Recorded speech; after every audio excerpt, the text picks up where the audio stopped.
दोस्तों अभी हाल फिलहाल में हमने एक आर्टिकल पढ़ा था जिसमें देखा था कि चाइना का जो दबदबा है अफ्रीकन कंट्रीज में किस प्रकार से बढ़ते जा रहा है। लेकिन अब वहाँ के एनजीओ, वहाँ के वर्कर और वहाँ की सरकारों को भी ये समझ में आ गया है कि चाइना को हमारे देश से केवल रॉ मटेरियल चाहिए। वो यहाँ से रॉ मटेरियल लेकर के जाता है, बदले में खाली सड़क बिल्डिंग ये सब बना देता है। उतना फायदा नहीं हो रहा है जितना फायदा होना चाहिए। ये वाला आर्टिकल आप एक बार जरूर देखें। इसके बाद चाइना किस प्रकार से वहां एंटर किया है, भारत जो एंटर कर रहा है अब अफ्रीका में, कितना बड़ा अंतर है। वेस्टर्न कंट्रीज जो इन्वेस्टमेंट कर रहे हैं वो इन्वेस्टमेंट हमारे देश से किस प्रकार से अलग है, यहाँ पर इस बात पर ज्यादा फोकस किया जाता है। प्रधानमंत्री नरेंद्र मोदी हाल फिलहाल में जब जुलाई के महीने में नामीबिया गए थे, तब उन्होंने अपने भाषण में कुल मिलाकर के देखा जाए नामीबिया को पूरी तरह से अपनी तरफ एकदम झकझोर कर दिया था। सोचने पर मजबूर कर दिया था कि इंडिया ही असली पार्टनर है नामीबिया की ग्रोथ के लिए। जुलाई में प्राइम मिनिस्टर नरेंद्र मोदी ने नामीबिया की नेशनल असेंबली में भाषण दिया था, स्पीच दिया था, उसको एड्रेस किया था। अपने स्पीच में उन्होंने एक नामीबियन पोएट को कोट किया था। नामीबियन पोएट भी ऐसा वैसा नहीं रहा होगा, वो आदमी जिसने आजादी में महत्वपूर्ण भूमिका निभाई। इसके साथ ही साथ उन्होंने बताया कि यहाँ का जो नेशनल पौधा है, नेशनल प्लांट है, वेलवेटिसिया मिरालिबिस, एक बहुत ही रेयर और लॉन्ग लिविंग डिजर्ट प्लांट होता है। ठीक इसी प्रकार से हमारे संबंध भी हैं, जैसे कि वो पौधा है इतने ज्यादा सूखे वातावरण में और इतने लंबे समय तक रह सकता है, तो हमारे संबंध भी ऐसे ही बने रहेंगे। इसके साथ ही साथ उन्होंने जिक्र किया था स्प्रिंग बॉक नेशनल एनिमल और रेजिलेंस का सिंबल माना जाता है। यहाँ का जो कहना चाहिए, जैसे राष्ट्रीय पशु होता है ना, वैसे ही। इसके बाद लोकल लैंग्वेज का उन्होंने यूज किया ताकि यहाँ के लोगों को और भी ज्यादा अच्छा लगे, वो इंडिया के साथ में और भी ज्यादा जुड़ाव फील कर सके। लोकल लैंग्वेज ओसी वाम्बो के कुछ फ्रेज उन्होंने बोले जिससे ऑडियंस ने हंसकर और तालियां बजा करके रिस्पॉन्ड किया था। इसका मतलब ये हो गया है कि मोदी ने cultural symbol plus local language का यूज करके एक एम्पैथेटिक और पीपल टू पीपल कनेक्ट बनाने की कोशिश करी थी। ये गेस्चर दिखा रहा है कि इंडिया की foreign policy grounded partnership building की तरफ बढ़ रही, मतलब हम एकदम जमीनी लेवल पर चलते हैं। खाली डिप्लोमेटिक या इकोनॉमिक टर्म्स में ही नहीं, बल्कि कल्चर और आइडेंटिटी को भी हम रिस्पेक्ट करते हैं। ये काम इंडिया शुरू से करते आ रहा है। मतलब ये हो गया है कि ये सॉफ्ट पावर डिप्लोमेसी का एग्जाम्पल है जिसमें म्यूचुअल रिस्पेक्ट और शेयर्ड आइडेंटिटी पर हमने जोर दिए हैं। इसके उल्टे में जो वेस्टर्न कंट्रीज हैं, अफ्रीका से इंगेजमेंट थोड़ा अलग ही रहा है। केवल कंडीशनल एड पहुंचाते हैं वो लोग, ठीक है। मतलब जैसे कि फाइनेंशियल असिस्टेंस प्रोवाइड कर दिए, लेकिन ट्रैवलिंग में बैन भी तो लगा देते हैं। एपिसोडिक विथड्रॉल्स, जैसे कि हाल फिलहाल में यूएसएआईडी का फंडिंग को रोक दिया जाना। अब बताओ, इस प्रकार से जो मदद पहुंचाई जा रही थी, ये मदद यदि गरीब देशों को, गरीब बच्चों तक ये मदद नहीं पहुंचेगी तो खाना पीना, कुपोषण, हेल्थ, एजुकेशन के ऊपर कितना ज्यादा बुरा असर पड़ेगा। और सबसे इम्पोर्टेंट चीज है एड को अब माइग्रेशन डिटरेंस के साथ में जोड़ देना। मतलब पैसे तभी देंगे जब अफ्रीकन कंट्रीज माइग्रेशन कंट्रोल में करें। मतलब ये लोग जो तालाब लांग लांग करके, नदी झील समुद्र लांग लांग करके अवैध रूप से जो पहुंच जाते हैं यूरोपियन कंट्रीज में, उसी के लिए ये फंडिंग रोके हैं कि वो लोग क्यों आ रहे हैं, हमारे देश की रोजगार को खत्म कर रहे हैं, हमारे देश के संसाधनों के ऊपर कब्जा कर रहे हैं। आओगे तो हम ये सहायता बंद कर देंगे। इस प्रकार से वो लोग कंडीशन वहीं यदि हम इंडिया की क्वाइट और एडेप्टिव अप्रोच की जब बात करते हैं तो इंडिया का एक quite adaptive alignment based approach रहा है नामीबिया के साथ में। इंस्ट्रक्शन देने की बजाय वेस्ट जैसा इंडिया इशू बेस्ड कोalition बना रहा है, जैसे कि वेस्टर्न कंट्रीज अपना एक अलग सा ग्रुप बना रहे हैं। इंडिया भी कोशिश कर रहा है कि हम भी ग्रुप बना करके चलें और हमारे साथ ही साथ में सब देश अच्छी तरह से प्रोग्रेस कर सकें। हम कभी भी इंस्ट्रक्शन नहीं देते हैं, ठीक है। इसका 3 स्टेप लॉजिक रहा है। क्या 3 स्टेप वाला लॉजिक रहा हम लोगों का? शेयर्ड हिस्टोरिकल सॉलिडेरिटी इवोक करना, मतलब इतिहास को जानना, समझना और बताना है कि भाई ऐतिहासिक तौर से ही हमारे जो रिलेशनशिप है वो काफ़ी बेटर रही है और ये चीज़ हमारे फ्यूचर को निर्धारित करेगी। इसके अलावा प्रेजेंट डे प्रैग्मेटिक कोऑपरेशन, हम आज के ऊपर भी फोकस करते हैं कि आज मेरी ज़रूरत क्या है, नामीबिया की ज़रूरत क्या है। साथ ही साथ हम future oriented long term ties में भी इन्वेस्ट करते हैं। हम बहुत सारे प्रोजेक्ट यहाँ पर तैयार कर रहे हैं ताकि हमारा जो फ्यूचर का रिलेशन है वो भी कमज़ोर ना पड़े। इससे एक ड्यूरेबल और थॉटफुल पार्टनरशिप मॉडल इमर्ज होके आ रहा है। स्टेप 1 के अंतर्गत हमने शेयर्ड हिस्टोरिकल सॉलिडारिटीज की बात करी थी। इंडिया डिप्लोमेसी को एंटी कॉलोनियल हेरिटेज और शेयर्ड स्ट्रगल में एंकर करता है। वो कहता है हमारे देश के जो रिलेशन है और आपके जो रिलेशन है वो बहुत अच्छे इसलिए हैं क्योंकि हमने भी वही चीज़ फेस किया है हिस्ट्री में और आपने भी वही चीज़ फेस किया है। आपके आप भी गुलाम रहे हो, हम लोग भी गुलाम रहे हैं, हम लोग भी संघर्ष किए हैं, आप लोग भी संघर्ष किए हो। कुल मिलाकर के हिस्टोरिकल मेमोरी का यूज करके हम लोग जो है लेजिटिमेट सोल्डारिटी दिखाना चाहते हैं। इस पैसेज में एक एग्जाम्पल दिया गया है कि न्यू दिल्ली ने नामीबिया के लिबरेशन स्ट्रगल के समय स्वापो SWAPO South West Africa People's Organisation South West Africa People's Organisation का पहला डिप्लोमेटिक ऑफिस को होस्ट किया था। ये चीज बताती है कि भारत और अफ्रीका के साथ में रिलेशनशिप कितनी बढ़िया रही है।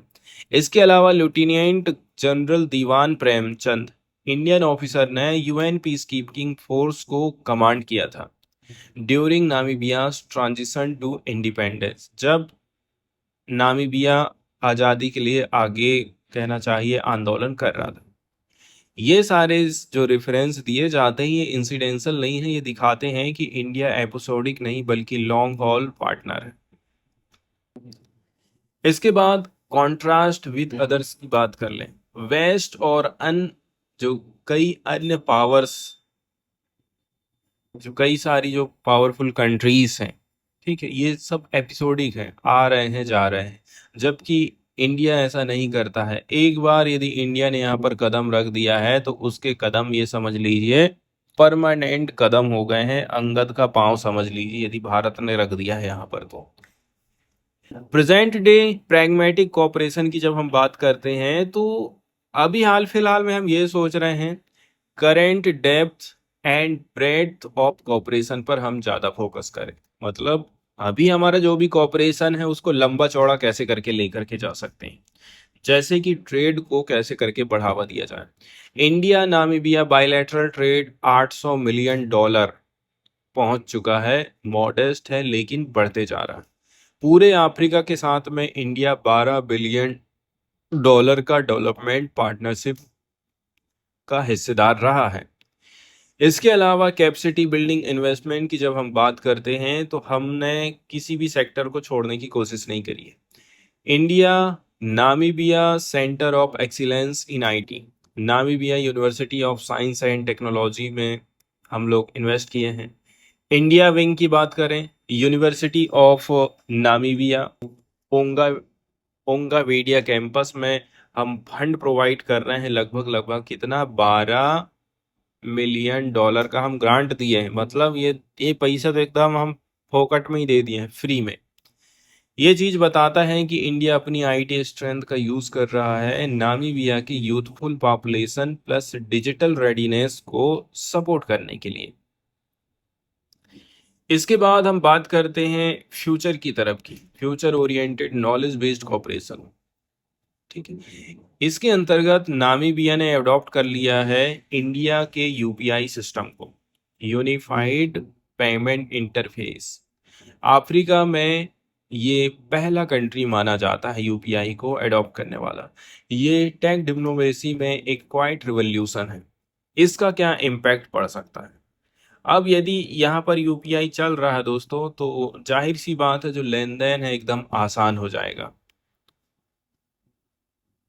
तो डिजिटल टूल एक्सपोर्ट अकेला नहीं हो रहा है, बल्कि साथ में ही रेगुलेटरी फ्रेमवर्क की बात करें, इंस्टीट्यूशनल डिजाइन की हम बात कर लें, इसके अलावा यूजर सेंट्रिक टेक आर्किटेक्चर की बात कर लें, तो ये सब इंडिया ने 8 स्केल स्ट्रेस टेस्ट किया है। मतलब डिजिटल इंडिया सक्सेस स्टोरी के माध्यम से ही पहले हम सफल हुए हैं, तब जाकर के हमने प्रयोग किया है नामीबिया में। नहीं तो ऐसा नहीं है कि हम खुद ही फेल हो गए हैं और नामीबिया में जाकर के वहां पर प्रयोग हम कर रहे हैं।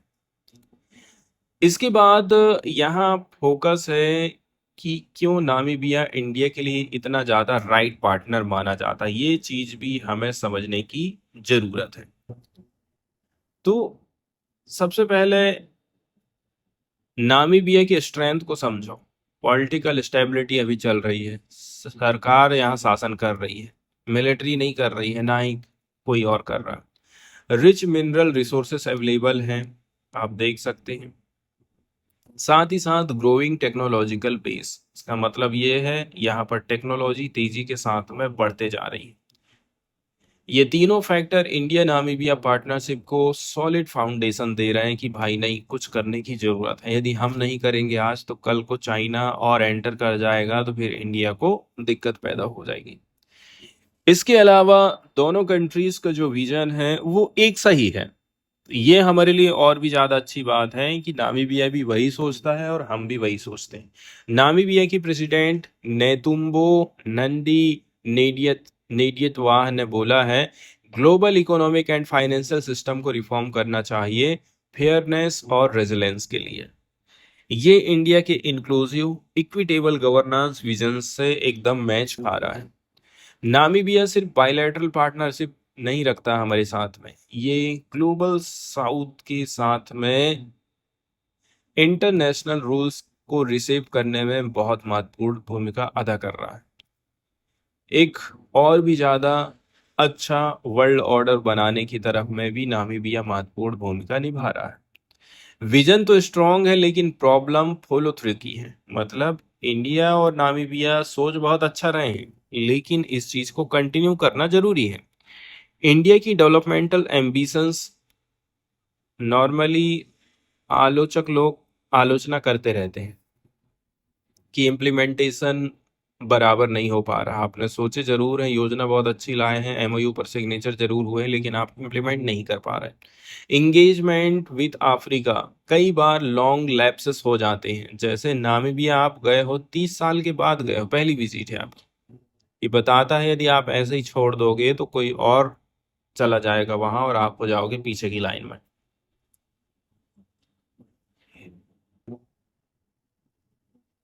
इसके बाद यहाँ पर P5 और आगे चलते हैं दोस्तों, और आगे के पैराग्राफ में बताया जा रहा है कि प्रधानमंत्री नरेंद्र मोदी जो विजिट किए हैं, ये एक सिंबॉलिक विजिट थी। मतलब काफी महत्व रख रही है, 30 साल बाद यदि विजिट हो रही है तो। यहाँ पर 2 MOU के ऊपर सिग्नेचर हुआ है। पहला है कि यहाँ पर भाई इंटरप्रेन्योरशिप को हम कैसे करके बढ़ावा दें, मतलब रोज लोग खुद का रोजगार कैसे खड़ा कर सके। इसके अलावा सेकंड वाला जो फोकस किया गया था वो हेल्थ के ऊपर था। नामीबिया ने ज्वाइन कर लिया है ग्लोबल बायोफ्यूल अलायंस को।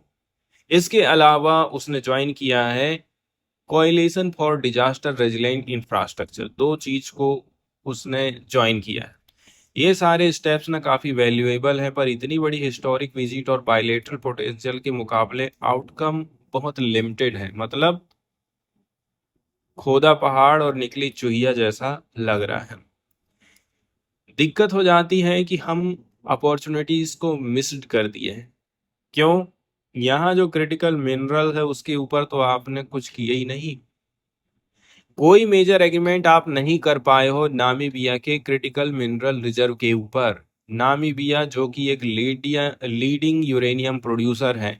इंडिया जैसे देशों के लिए यूरेनियम और क्रिटिकल मिनरल बहुत इंपॉर्टेंट है resilient low carbon supply chain के लिए। आज के टाइम में आपको कोई भी चीज करना है, रेयर अर्थ मेटल का महत्व आप समझ लीजिए कितना ज्यादा है।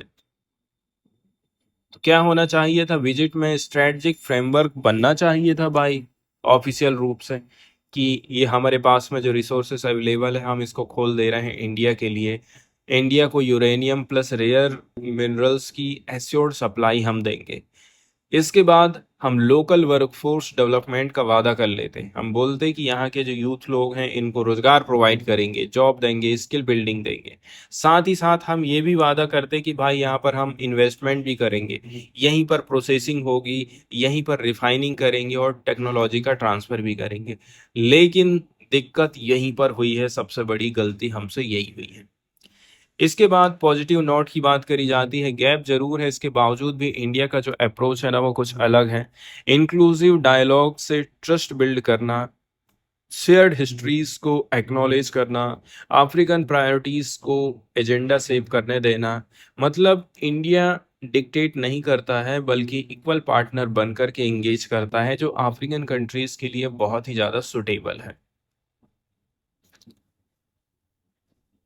इसके बाद इंडिया अफ्रीका फोरम समिट का भी आयोजन किया गया था दोस्तों।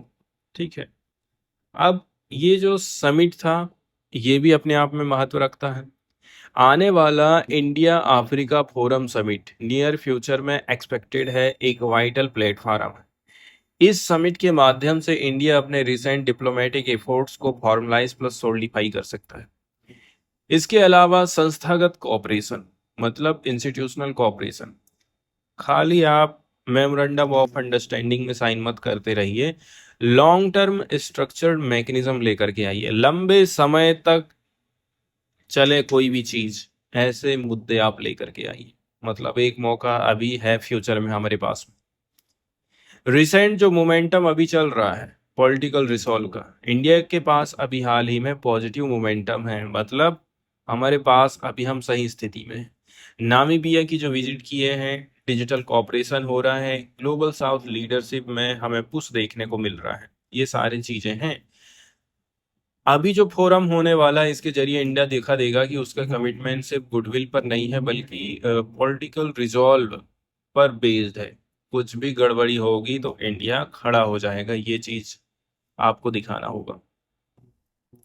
इसके बाद सिंबलिज्म से आप यदि आगे बढ़ रहे हैं तो इंडिया को ये चीज प्रूव करने की जरूरत है कि डोमेस्टिक शॉर्टकमिंग कन्फ्रंट करने होंगे, जैसे कि पॉलिसी गैप, ब्यूरोक्रेसी में डिले, फंडिंग, इम्प्लीमेंटेशन कैपेसिटी, ये सारी चीजों में हमें सुधार करने की जरूरत है। इसके अलावा स्ट्रेटजिक एम्बिशंस को सस्टेन करने के लिए हमें लगातार इन्वेस्टमेंट और इंस्टीट्यूशनल कोहेरेंस रखना जरूरी है। मतलब सिर्फ विजन अकेले मत दिखाओ, उसको डिलीवर करने के लिए कंसिस्टेंट एग्जीक्यूशन भी जरूरी है। इसके बाद क्रेडिबिलिटी टेस्ट, कह तो जरूर रहे हो लेकिन उसकी टेस्टिंग भी जरूर होगी। इंडिया की credibility as a global south partner दो चीज पर डिपेंड करती है। क्या क्या चीज है वो दो चीजें, ये यहाँ पर आप देख लीजिए। आपने क्या वादा किया हो, आपकी पार्टनरशिप कैसे रहेगी और आपने क्या एमओयू पर साइन किया हो। इसके बाद how consistently and collaboratively it follow through, और हम कैसे करके इन चीज़ों को कंटिन्यू बना के रख रहे हैं, इम्प्लीमेंटेशन कैसा है, ट्रस्ट है कि नहीं है, शेयर्ड ओनरशिप है कि नहीं। मतलब वादा बस मत करो, लंबे वक्त तक सच्चे पार्टनरशिप एक्शंस ही इंडिया को ट्रस्टवर्दी ग्लोबल साउथ लीडर बना सकते हैं। इसके बाद IAFS की जब बात करते हैं, हम आने वाले फोरम की बात करते हैं, गोल्डन अपॉर्चुनिटी इंडिया के लिए है कि आप अफ्रीकन एंगेजमेंट को स्ट्रक्चर और डेप्थ दे दो।